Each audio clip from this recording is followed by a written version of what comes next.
اللهم صل على رسول اعوذ باللہ بسم اللہ الرحمن الرحیم السلام علیکم خواتین و حضرات۔ کسی صاحب نے سوال یہ پوچھا ہے کہ رب تعالیٰ کو اپنی کون سی صفت سب سے زیادہ پسند ہے؟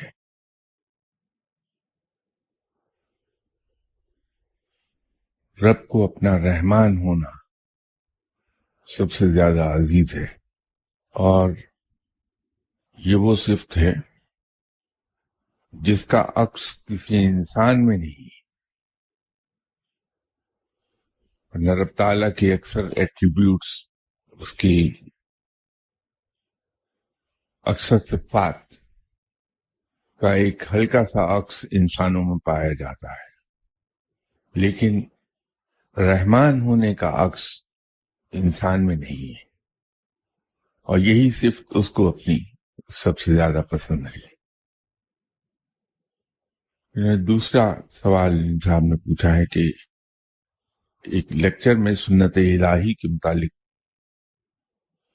کہا تھا، کیا تیسرا کلمہ سنت الہی کے بارے میں ہے؟ کیا رب تعالیٰ کا شکر تیسرا کلمہ کا ورد کر کے بھی کیا جا سکتا ہے؟ طریقہ بتا دیجیے۔ اللہ تعالیٰ کی تمام صفات سنت الہی ہیں، اس کی سنت کسی ایک چیز تک محدود نہیں ہے۔ تیسرا کلمہ ضرور پڑھیے، باعث برکت ہے، باعث عزت ہے، وہ اس کے اپنے بہت سے فضائل ہیں۔ جہاں تک رب تعالیٰ کا شکر ادا کرنے کی بات ہے، صرف اتنا جملہ کہہ کے بھی اس کا شکر ادا کیا جا سکتا ہے کہ یا اللہ تیرا شکر ہے۔ لیکن جب ہم یہ الفاظ کہتے ہیں کہ اللہ کا بڑا شکر ہے، اللہ کا بڑا کرم ہے، تو ہماری آواز اور ہمارا لہجہ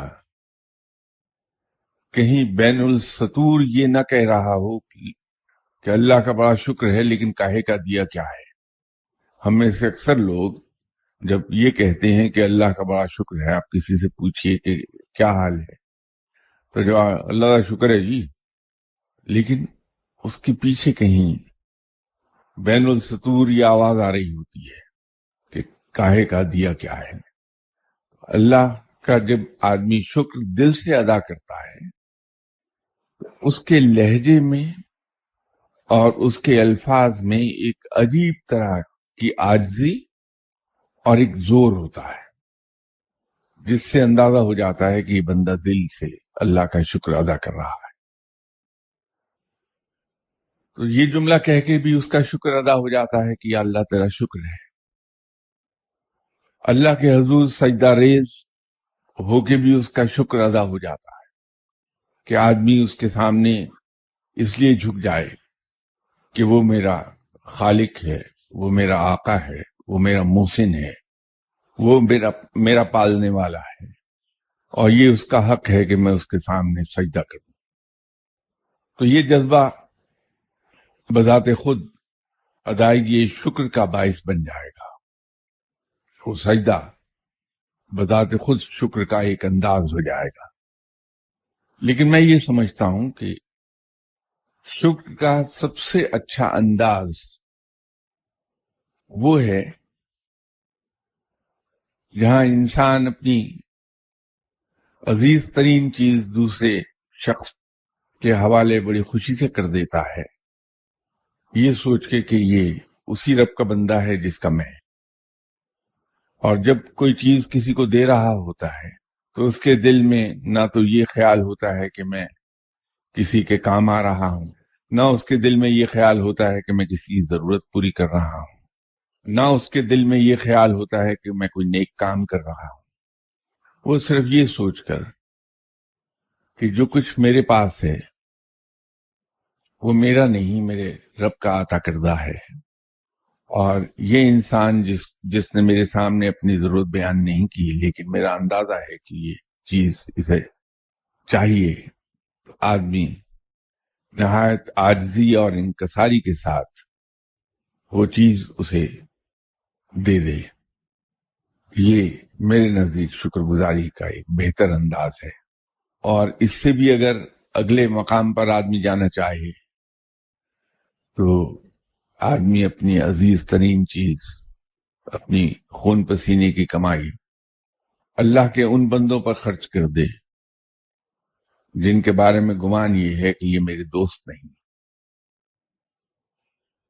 بڑی خوشی سے ان لوگوں پر اللہ کے دیے ہوئے مال میں سے مال خرچ کر دے، اس جذبے کے ساتھ کہ جو کچھ میرے پاس ہے یہ میرا نہیں ہے، میرے رب کا عطا کردہ ہے، اور اس پر اس کی تمام مخلوق کا حق ہے، جو چاہے لے جائے. اس میں یہ تشخیص نہیں کون میرا دوست کون دشمن. صرف اس جذبے سے دے دے، اور وہاں بھی اس کے دل میں یہ خیال نہ ہو کہ میں کسی کے کام آ رہا ہوں، یہ کسی کی کوئی ضرورت پوری کر رہا ہوں، یا میں کوئی نیک کام کر رہا ہوں. اور اس سے اگلا درجہ میرے نزدیک یہ ہوگا کہ کچھ اس انداز میں دوسرے بندے کی خدمت کر دی جائے کہ بقول داتا گنج بخش رحمۃ اللہ علیہ صاحب کے، کہ جس کی آپ خدمت کر رہے ہیں، آپ سے خدمت کروانے والا یہ سمجھے کہ اس نے آپ سے اپنی خدمت کروا کر آپ پر احسان کیا ہے. شکر گزاری کا بہترین انداز یہ ہوگا، لیکن دل میں کہیں یہ ہلکے سے بھی خیال نہ آ جائے کہ میں نیکی کر رہا ہوں، یا میں کسی کی ضرورت پوری کر رہا ہوں، یا میں کسی کے کام آ رہا ہوں. اور کسی کی خدمت کرتے ہوئے، اس کو کچھ دیتے ہوئے انسان کی اگر آنکھیں شرم سے جھکی رہیں تو اور بھی اچھا ہے کہ اس میں عاجزی اور انکساری ضرور ہو، کہ جب کسی کو کچھ دے تو اس انداز میں دے جیسے دے کر شرمندہ ہو رہا ہے، ایسی حرکت کر رہا ہے جس سے اسے شرمندگی ہو رہی ہے. یہ شکر اندازی کا بہترین انداز ہوگا. میں نے شاید ایک یا دو اتوار پہلے عرض کی تھی آپ کی خدمت میں کہ ہم تصوف کے بارے میں بہت سی غلط فہمیوں کا شکار ہیں، بہت سی خوش فہمیوں کا شکار ہیں. جیسے کسی زمانے میں یہاں بات ہوئی تو میں نے عرض کیا کہ انسان کے ذہن کے 3 حصے ہیں، ایک کانشیس مائنڈ، دوسرا سب کانشیس مائنڈ، اور تیسرا انکانشیس مائنڈ.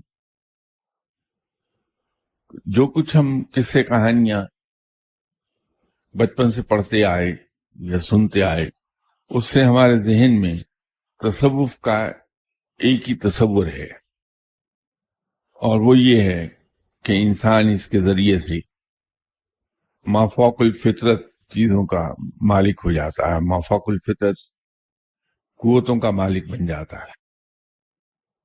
اور وہاں بھی ہمارا لاشعور ہمیں اس طرف اس لیے دھکیلتا ہے کہ کہیں at the back of our mind ہمیں یہ ہوتا ہے کہ ہمارے دنیاوی کام ہونے شروع ہو جائیں گے آسانی سے. کمال یہ ہے کہ تصوف دنیا کی محبت دل سے نکالتا ہے اور آخرت کی محبت پیدا کرتا ہے.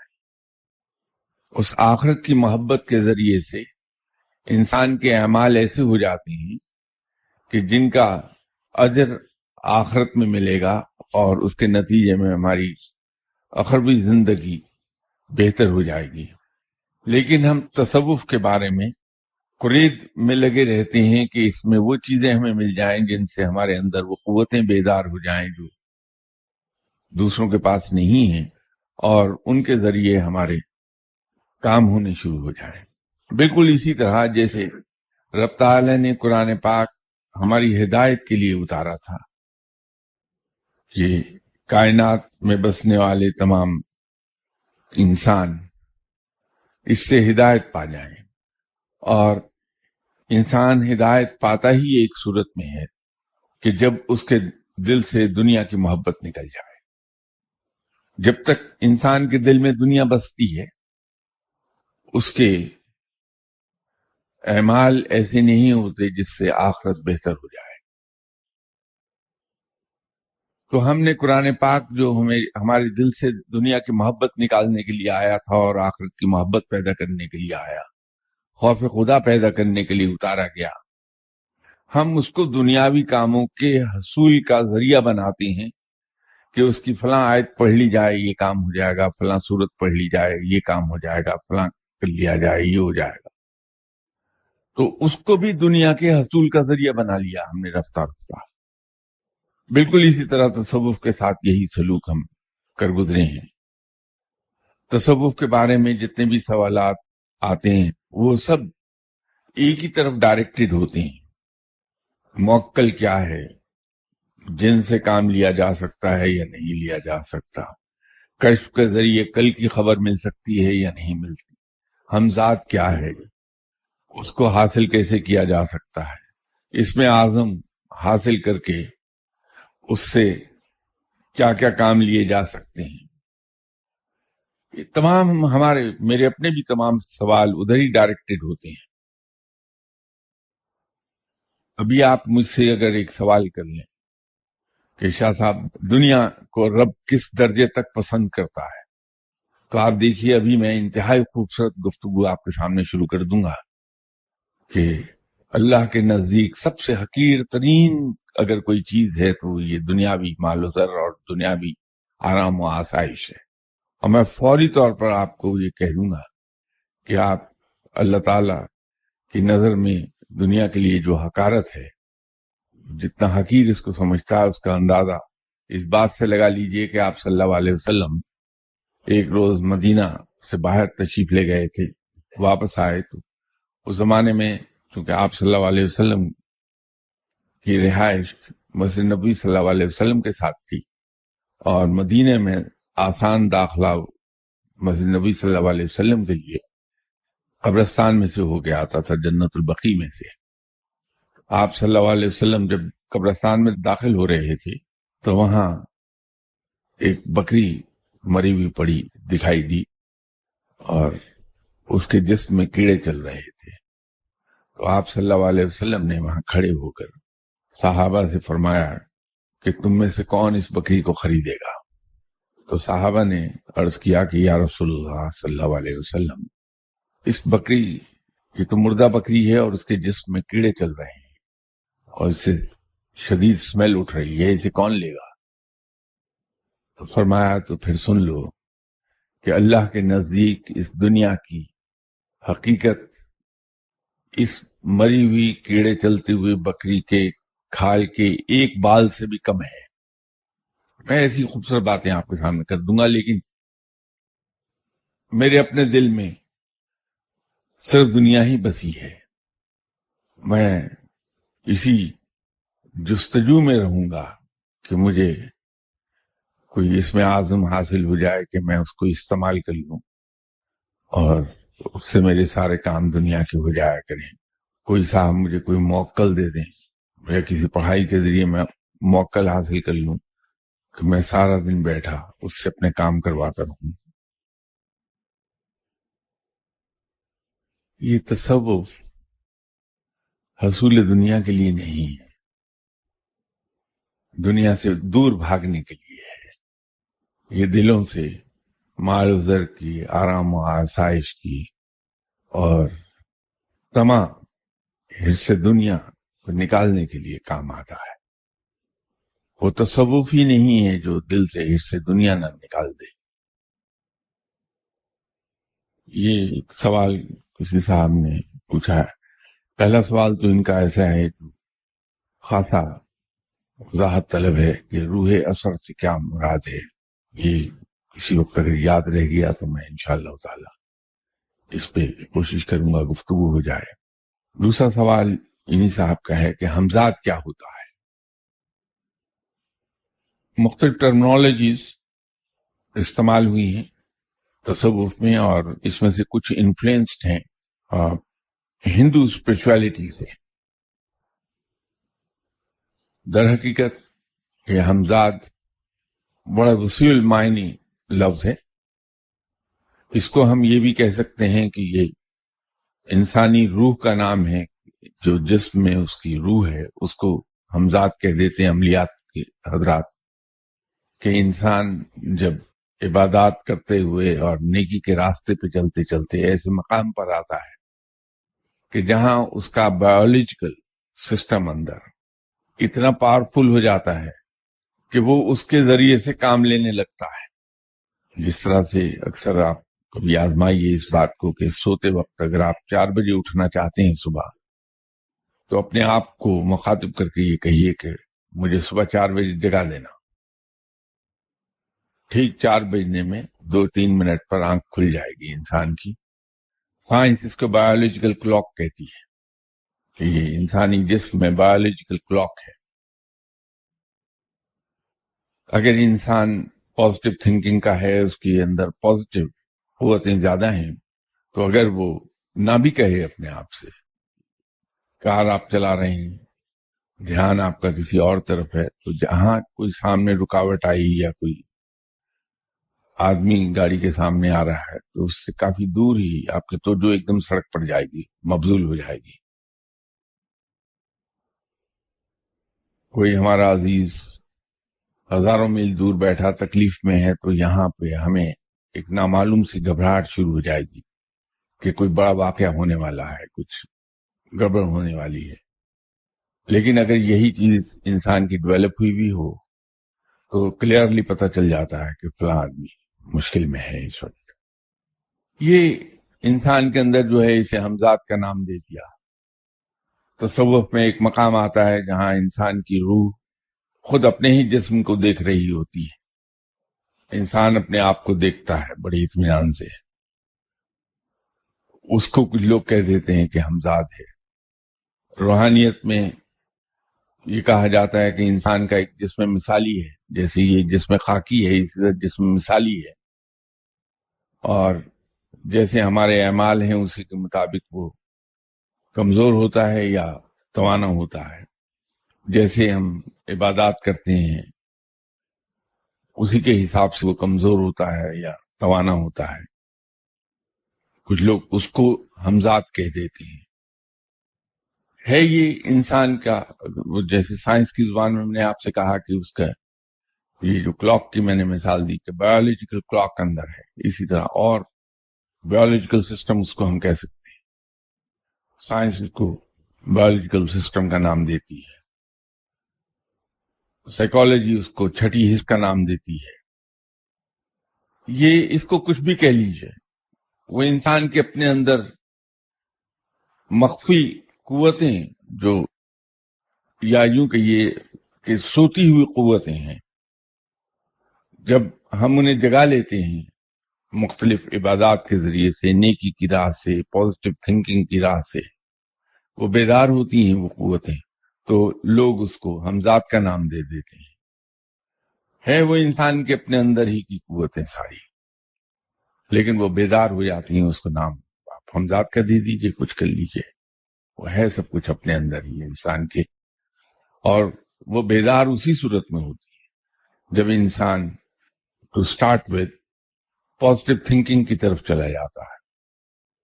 اس کے ذہن میں کوئی نیگیٹو خیال آتا ہی نہیں. کسی کے نہ کوئی حسد ہوگا، نہ کسی پر غصہ ہوگا، نہ کسی سے کوئی گلا، نہ کوئی شکوہ، نہ کسی کے خلاف کوئی رنج.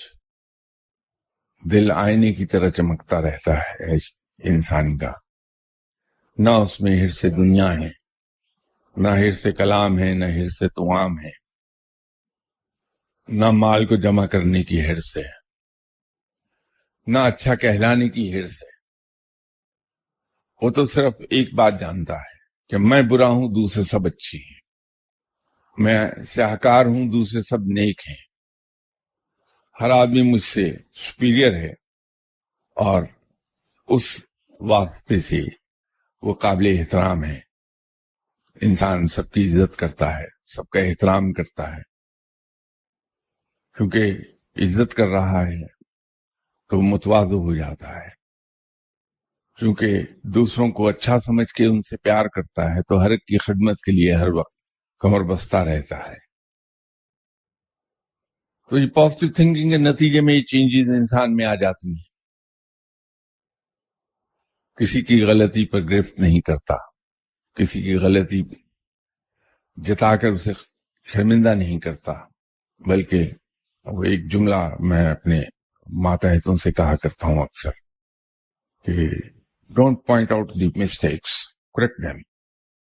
تو جب آدمی یہ کرنے لگتا ہے کہ کسی کی غلطی کو پوائنٹ آؤٹ نہیں کرتا بلکہ اسے کریکٹ کر دیتا ہے اور اس کا ذکر کہیں نہیں کرتا کسی کے ساتھ، یہ چینجز آتی ہیں انسان کے رویے میں۔ دوسری طرف رب تعالیٰ کے لیے احسان مندی اور شکر گزاری کا جذبہ بڑھتا رہتا ہے، جو میرا مالک ہے، بغیر مجھ سے کوئی توقع رکھے، بغیر مجھ سے کوئی غرض رکھے، وہ مجھے پالتا ہے، میری حفاظت کرتا ہے، مجھے لک آفٹر کرتا ہے۔ تو جو اتنا عظیم ہے وہ لائق عبادت ہے۔ تو اپنے رب کی انسان عبادت کرتا ہے، اس کے ذریعے سے انسان کے اندر وہ سوئی ہوئی قوتیں بیدار ہونے لگتی اور انسان ان کے ذریعے سے ایسی باتیں کرنے لگ جاتا ہے جو دوسروں کے لیے باعث حیرت ہوتی ہے۔ لیکن جو سمجھدار اور گائیڈڈ لوگ ہیں، جن کو گائیڈ کرنے والے لوگ خود طاقتور ہیں، وہ ان قوتوں کو دیکھ کر بہکتے نہیں کہ میں ولی اللہ بن گیا، بلکہ وہ نظر رکھتے ہیں کہ مجھے رب چاہیے۔ جب وہ حاشی ایک بات کے کرتے ہیں تو پھر یہ ڈسٹریکشن اس کی توجہ کو ہٹا نہیں پاتی، وہ ان کو اگنور کر دیتا ہے کہ میرے اندر کیا قوتیں بیدار ہوگی، میں جو کہتا ہوں وہ پورا ہو جاتا ہے، میں سوچتا ہوں اور کام ہو جاتا ہے۔ وہ ان باتوں سے متاثر نہیں ہوتے، نہ وہ یہ دیکھتے ہیں کہ مجھ پر سختیاں کتنی نازل ہوتی ہیں، مصیبتیں کتنی آتی ہیں، کس حال میں رہتا ہوں، میں فاقے سے رہتا ہوں، خوشحال رہتا ہوں، دنیا میرے ساتھ زیادتی کر رہی ہے یا احسان کا سلوک کر رہی ہے، اس کے لیے یہ میٹیریل ہے، اس کی نگاہ صرف ایک جگہ جمی ہوئی ہے کہ رب مجھے مل جائے، میرا رب مجھے اپنے قریب کر لے، تو اس پر نگاہ رکھ کے آگے چلتا رہتا ہے۔ ہمزاد اگر آپ نے قابو میں کرنا ہے تو اس کے لیے یہ سب ان راہوں سے گزرنا ہوگا جو میں جس کا ایک ہلکا سا نمونہ آپ کے سامنے پیش کر رہا تھا۔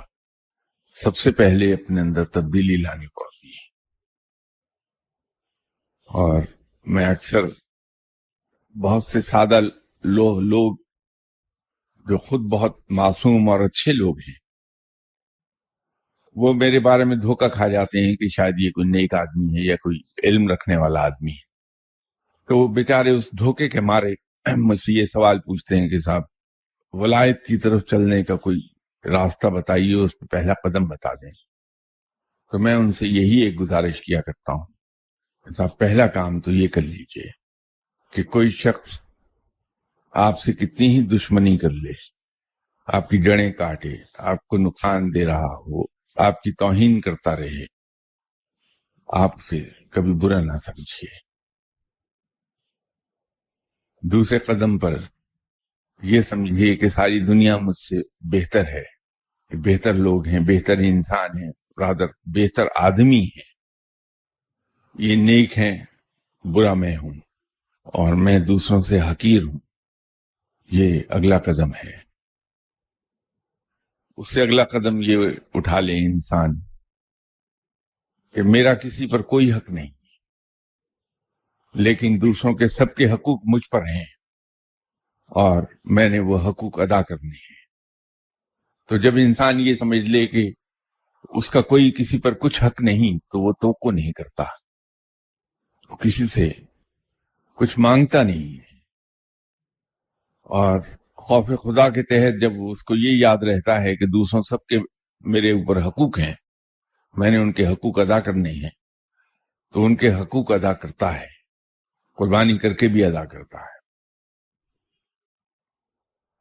اس سے اگلے قدم پر جب یہ سب سکسیسفلی کر لے انسان، تو پھر ہر لمحے اللہ کے ساتھ گفتگو میں مصروف رہے،